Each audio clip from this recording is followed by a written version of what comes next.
SIR के समय ईआरओज और एईआरओज मिलकर सबसे पहला जो काम करेंगे वो इन्यूमरेशन फॉर्म्स को प्रिंट करेंगे। जिन राज्यों में एसआईआर हो रहा है या अभी होने वाला है, उनकी मतदाता सूची आज रात को 12 बजे फ्रीज कर दी जाएगी और उन हर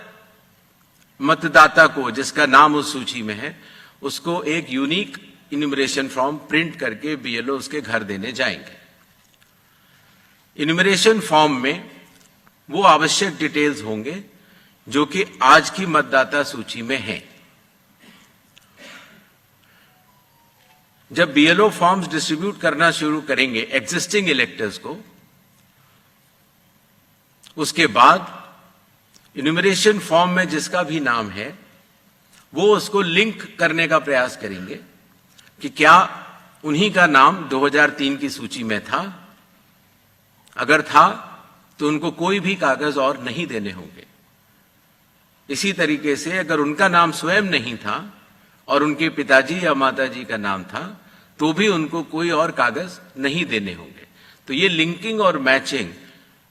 बिहार जब हमने एसआईआर किया था तो सिर्फ बिहार की अवेलेबल थी और आज पूरे देश की 2002 से 4 में हुए एसआईआर की मतदाता सूची जो लिंक दिया गया है voters.eci.gov.in पर कोई भी देख सकता है और इस मैचिंग को स्वयं भी कर सकता है। बीएलओज, बूथ लेवल ऑफिसर्स एसआईआर की प्रमुख कड़ी होते हैं। जब वो घर जाते हैं तो कई बार ऐसा भी हो सकता है कि किसी और व्यक्ति की उम्र उस घर में 18 साल के ऊपर की हो गई हो, तो हाथ की हाथ उसी समय वो उनका फॉर्म 6 भी भरवा लेंगे और डिक्लेरेशन भी ले लेंगे और उसकी मैचिंग और लिंकिंग भी पुराने एसआईआर से कर लेंगे। कई बार हमारे मतदाता अगर पढ़ने या लिखने में उनको दिक्कत है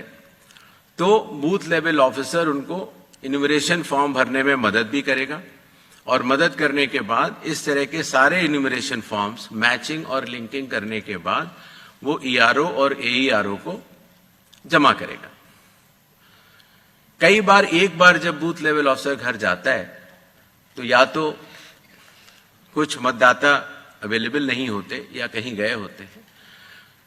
और या उनको मैचिंग या लिंकिंग करने में कोई समय लग रहा हो, तो ऐसे केस में बूथ लेवल ऑफिसर्स दूसरी बार भी जाएंगे और तीसरी बार भी जाएंगे। 3 बार हर बीएलओ हर घर जाएगा। जो प्रवासी लोगों की समस्या को हटाने के लिए, जो राज्य से कुछ समय के लिए बाहर गए हुए हैं लेकिन वहीं के सामान्यतः रहने वाले हैं, वो ऑनलाइन भी भर सकते हैं और खास तौर से कई बार अर्बन वोटर्स को,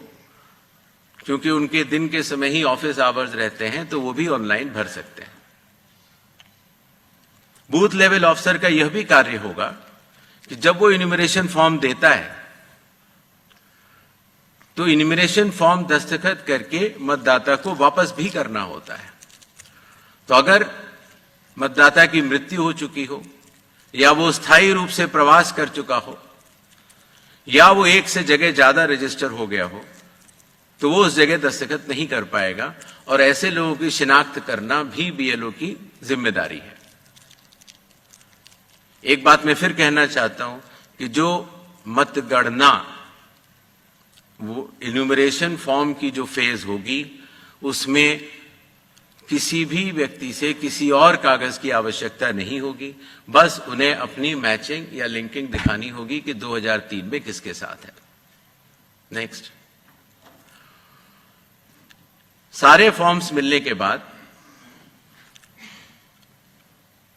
ईआरओ और एईआरओ ड्राफ्ट सूची प्रकाशित करेंगे। ड्राफ्ट सूची में उन्हीं मतदाताओं का नाम होगा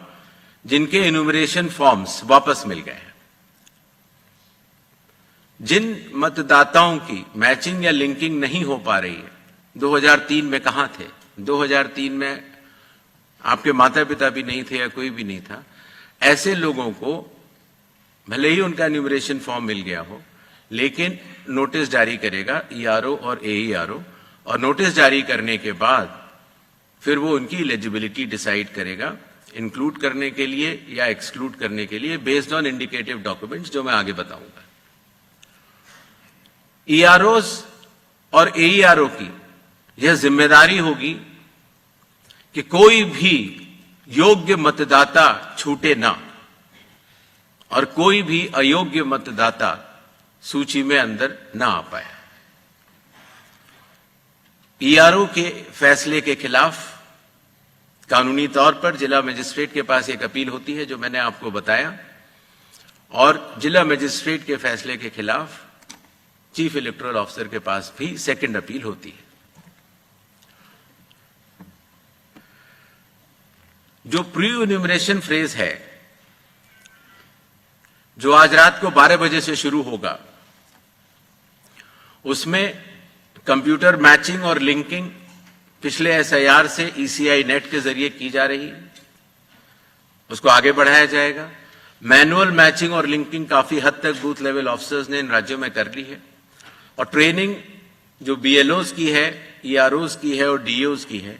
हालांकि काफी ट्रेनिंग हम लोग यहां ट्रिपल आईडीएम में कर चुके हैं, बट एक बीएलओ, ईआरओ और डीओ की ट्रेनिंग कल से शुरू होगी। सभी राजनीतिक दलों से 6 नेशनल पार्टीज जो कि हर राज्य में मौजूद हैं, और हर राज्य की जो स्टेट पॉलिटिकल पार्टीज हैं, उन सभी से निवेदन है कि वो अपने बूथ लेवल एजेंट्स अगर उन्होंने नामित नहीं किए हैं किसी भी बूथ पर, तो जरूर कर लें। साथ ही साथ सभी चीफ इलेक्टोरल ऑफिसर्स को, डिस्ट्रिक्ट इलेक्शन ऑफिसर्स को और ईआरओज को यह निर्देश भी होंगे कि कल से शुरू होकर परसों तक वो सभी पॉलिटिकल पार्टीज को के साथ मीटिंग करेंगे और पूरी एसआईआर की प्रक्रिया को उनके समक्ष डिटेल में बतलाएंगे। जहां तक बूथ लेवल एजेंट्स का सवाल है हर पॉलिटिकल पार्टी के, जैसा कि बिहार में था, हर बूथ लेवल एजेंट एक दिन में 50 इन्यूमरेशन फॉर्म्स जो साइंड हो इलेक्टर्स के वो कलेक्ट भी कर सकता है, उसके ऊपर अपना सर्टिफिकेशन दे सकता है और बूथ लेवल ऑफिसर्स को भी दे सकता है। इससे जो चुनावी कर्मी हैं और जो राजनीतिक दलों के नुमाइंदे हैं, दोनों मिलकर साथ काम कर सकते हैं। इन्यूमरेशन फेज में इन्यूमरेशन फॉर्म की प्रिंटिंग, डिस्ट्रीब्यूशन, मैचिंग और लिंकिंग विद 2002, 3 या 4 इलेक्टोरल रोल्स और इन्यूमरेशन फॉर्म्स को वापस कलेक्ट करने का कार्य होगा। और साथ ही साथ, जैसा आप सबको पता है, मतदाताओं की सुविधा के लिए चुनाव आयोग ने निर्णय लिया है कि किसी भी मतदान केंद्र में 1200 से अधिक मतदाता नहीं होने चाहिए, जिससे कि भीड़ न लगे। उसके हिसाब से रैशनलाइजेशन ऑफ पोलिंग स्टेशंस भी होगा। सारे इन्यूमरेशन फॉर्म्स जो वापस आने थे, उनके आने के बाद इलेक्टोरल रोल्स की ड्राफ्ट पब्लिश की जाएगी। ये सारी स्टेप्स वही हैं जो बिहार में हुई हैं, और उसी के साथ साथ चूंकि इन्यूमरेशन फॉर्म लेते समय ये पता लग जाता है कि ये व्यक्ति एब्सेंट हैं या शिफ्टेड हैं या डेथ हैं या डेड हैं या उनके डुप्लीकेट वोट्स बने हुए हैं, उन सब की लिस्टें बिहार में भी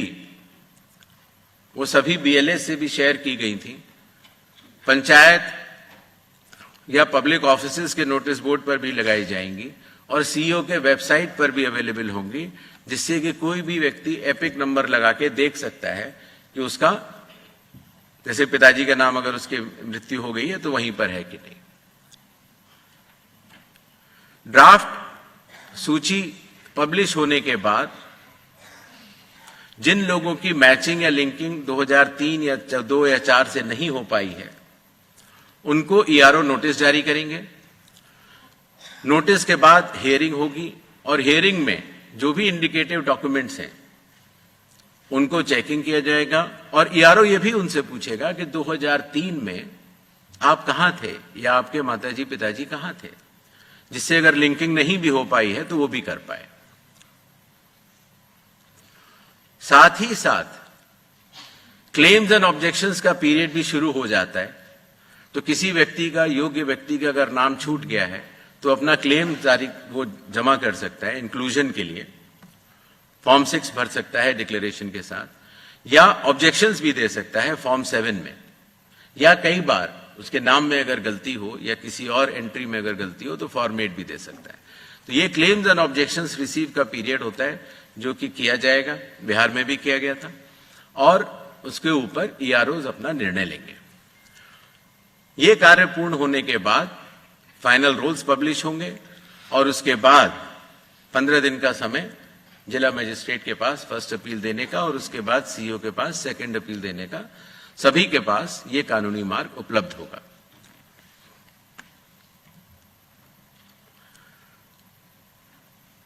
जैसा कि बिहार में चुनाव आयोग ने बहुत सफलतापूर्वक दर्शाया कि जो वल्नरेबल ग्रुप्स होते हैं, खास तौर से जो बुजुर्ग हैं या बीमार हैं या दिव्यांग हैं या कई बार हमारी बुजुर्ग महिलाएं हैं, तो इनको अगर किसी भी मैचिंग करनी है 2003 से या लिंकिंग करनी है, उन्हें कंप्यूटर नहीं आता, उनके पास मोबाइल नहीं है या उनको कोई सर्टिफिकेट बनवाना है, तो वॉलंटियर्स जो है वो या तो सरकारी कर्मचारी होते हैं या एनसीसी या एनएसएस के वॉलंटियर्स होते हैं। तो स्वयं उस व्यक्ति के लिए वो चले जाते हैं और वो कागज बनवा लेते हैं, जिससे कि हमारे मतदाताओं को कोई भी असुविधा नहीं हो।